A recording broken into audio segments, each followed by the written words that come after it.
Akan mati ialah bangsa yang tak tahu sejarah. Orang nak hapuskan suatu bangsa, hapuskan sejarah dia dahulu. Malayan Union ini British tak pernah masukkan. Kita merdeka dahulu 5 Safar 1377. Dan sejarah ini dia tak kait dengan kaum lain. Dia kait dengan orang lain saja.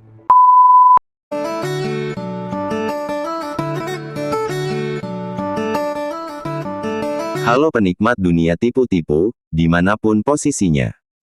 Bukan tak asing lagi di telinga kita, bahwa Malaysia merdeka dari hasil perundingan dengan Inggris, atau bahasa kasarnya, Inggris menghadiahkan kemerdekaan secara cuma-cuma kepada Malaysia. Prinsip kemerdekaan Malaysia, didasarkan pada keinginan untuk memisahkan diri, dari pemerintahan kolonial Inggris pada tahun 1957. Malaysia merdeka setelah perundingan panjang, dengan melakukan berbagai negosiasi, agar bisa terbebas dari belenggu Inggris. Namun Inggris tak sepenuhnya melepaskan begitu saja. Ada beberapa hal yang harus diikuti Malaysia terhadap kolonial, seperti sistem pemerintahan monarki yang tetap tunduk di bawah pengaruh Inggris. Di lain pihak, beberapa petinggi kaum Melayu menolak usulan itu. Pada akhirnya Malaysia terpaksa menuruti konsekuensi yang ditawarkan oleh kolonial, dengan syarat Malaysia harus menjadi negara persemakmuran yang memakai sistem pemerintahan monarki, sebagai bentuk negara bekas penjajahan Inggris. Arti kata merdeka hanyalah sebuah ucapan selamat ulang tahun bagi mereka. Mengapa demikian? Karena kemerdekaan yang sesungguhnya adalah perjuangan yang rela mati demi melawan semua bentuk kekuasaan oleh bangsa asing. Kata merdeka juga mencerminkan rasa nasionalisme, yang mencintai bangsa sendiri tanpa ada embel-embel negara lain. Malah sebaliknya, kemerdekaan Malaysia tercipta bukanlah hasil dari perjuangan, melainkan belas kasihan dari kolonial. Kaum Melayu Malaysia bukanlah kaum pejuang. Akan mati ialah bangsa yang tak tahu sejarah. Orang nak hapuskan suatu bangsa, hapuskan sejarah dia dahulu. Malayan Union ini British tak pernah masukkan. Kita merdeka dahulu 5 Safar 1377. Dan sejarah ini dia tak kait dengan kaum lain. Dia kait dengan orang lain saja. 57 itu sebenarnya separuh saja. Dia bukan komplit. Ekonomi British, syarikat British, bank British, pelabuhan British, ladang British. British tak beri. Ketenteraan, keselamatan British. British kawal semua. Kemudian negeri-negeri Melayu tidak bersekutu, Unfederated Malay States. Negeri Kelantan, Kedah, Johor, Terengganu. Tak bersekutu. Apa maksud tak bersekutu? Negeri yang tak dijajah. Dalam sejarah perjuangan kemerdekaan ini, kelompok yang menggerakkan perjuangan kemerdekaan ini bukan kelompok kiri, bukan kelompok kanan, bukan nasionalis moden ini, bukan sesiapa-siapa, tetapi kelompok agama. Inilah negeri yang paling kaya, yang lain boleh lepas, yang ini tak boleh lepas. Kalau keluarkan British dari situ, tak jadi sejarah. Buku teks ni keluarkan British, tak jadi sejarah. Cuba anda pergi tengok buku teks. Betul tak kata saya? Anda jangan terima. Kerana saya ini tengah mempropagandakan anda ni. Sebagai ahli sejarah, saya cuba meyakinkan anda ini betul. Agak saya tak betul. Anda pergi buka buku teks di Kata 3, tengok apa yang ada dalam buku teks kita ni. Betul ke tidak apa yang saya kata? Dan agak istimewa lah bagi saya, sebagai ahli sejarah, dijemput untuk memberikan satu wacana bicara sejarah di masjid. Ini bukan yang bukan satu-satunya masjid. Ada 2-3 hari ini banyak masjid telah menjemput saya, dan insyaAllah saya ingin memanfaatkan ruang ini untuk sama-sama kita berkongsi satu ilmu yang bagi saya sebenarnya tidak berpisah pun daripada kita. Sebahagian daripada ilmu yang wajib kita kena ketahui juga. Dia dah jadi fardu ain, ada yang kata fardu kifayah pun.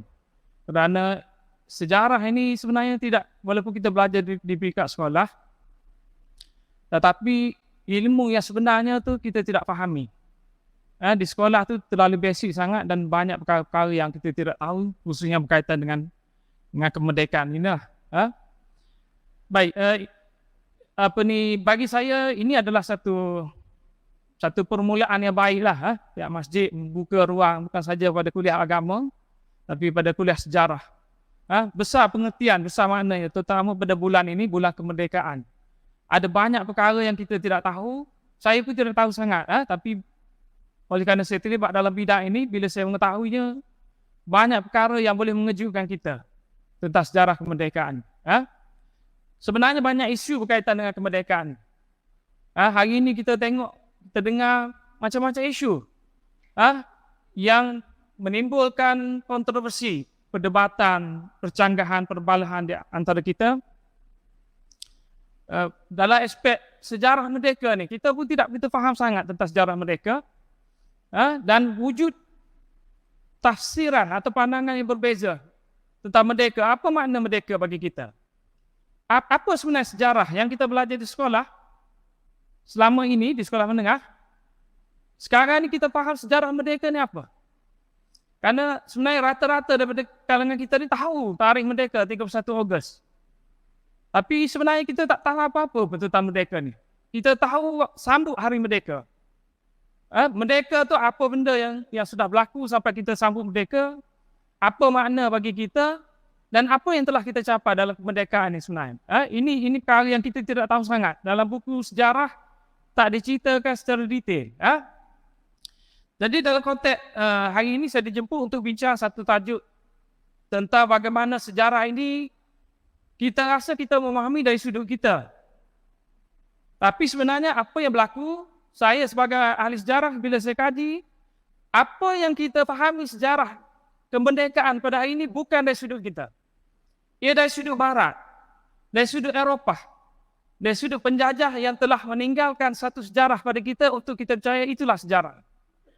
Sampai kita akhirnya dia jadi celaru. Kita timbulkan persoalan, kita ni dijajah ke tak dijajah?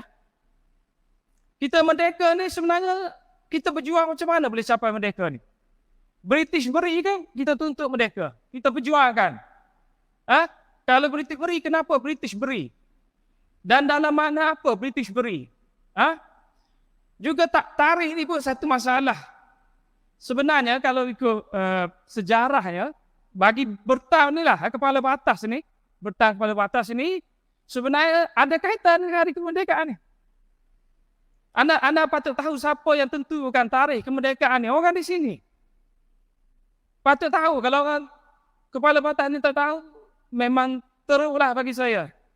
31 Ogos 1957, tarikh kita merdeka kan? Dekat dah, tak lama lagi.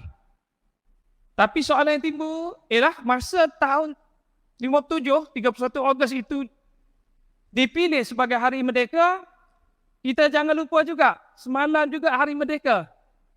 Semalam. Kenapa? Kerana orang yang pilih itu adalah ulama. Syekh Abdullah Fahim. Dia tentukan, dia ahli falak. Dia tak ikut kalender barat ni. Dia tak ikut. Dia ikut kalender Hijriah. Kalender Hijriah bila? Semalam, 5 Safar. 1477 Hijrah. Kalau salah, betul kan? Kita merdeka dahulu, 5 Safar 1377 Hijrah. Kita lupa bahawa dahulu, masyarakat dahulu bila mereka tentukan tarikh, hari bulan dan sebagainya, ikut kalender Hijrah, bukan kalender barat ni. Jadi adakah Syekh Abdullah Fahim itu pilih 31 Ogos kerana 31 Ogos ke ataupun 5 Safar? Semalam sambut merdeka yang ke-68. Bukan 66. 31 Ogos akan datang 66. Tapi kalau ikut kalender Islam, yang ke-68, 5 Safar. Anda kena ingat 5 Safar. Kerana itu adalah tarikh kita. Tarikh yang berkaitan dengan kita. Dulu masyarakat kita guna kalender Hijriah. Tulisannya Jawi lagi masa tu. Bukan tulisan Rumi. Besok, menarik, besok, 24 bulan Ogos. 24 bulan Ogos ni tarikh lahir saya. Kita tak tahu apa makna. Ada tak siapa tahu sini 24 Ogos apa makna? Kita dijajah 24 Ogos. Portugis menyerang Melaka 24 Ogos 1511. Dan Melaka tumbang pada masa itu, sampailah sambung pada Belanda, British, Jepun dan susun British dan sebagainya. 24 Ogos, besok itu sebenarnya adalah hari penjajahan. Kita patut ingat perkara ini. Kerana dia adalah peristiwa yang besar. Kita nak sambut merdeka, kita kena ingat bila kita kena dijajah. Baik. Ada juga yang berdebat pada hari ini. Perkara yang saya bincangkan ini, saya pakar sejarah politik. Bila bincang, dia ada elemen politik. Tapi anggap ini sebagai sejarah politik, bukan perkara politik. Bagaimana menurut pandangan kalian? Silahkan adu bacor di kolom komentar. Terima kasih sudah menonton video ini, semoga bermanfaat.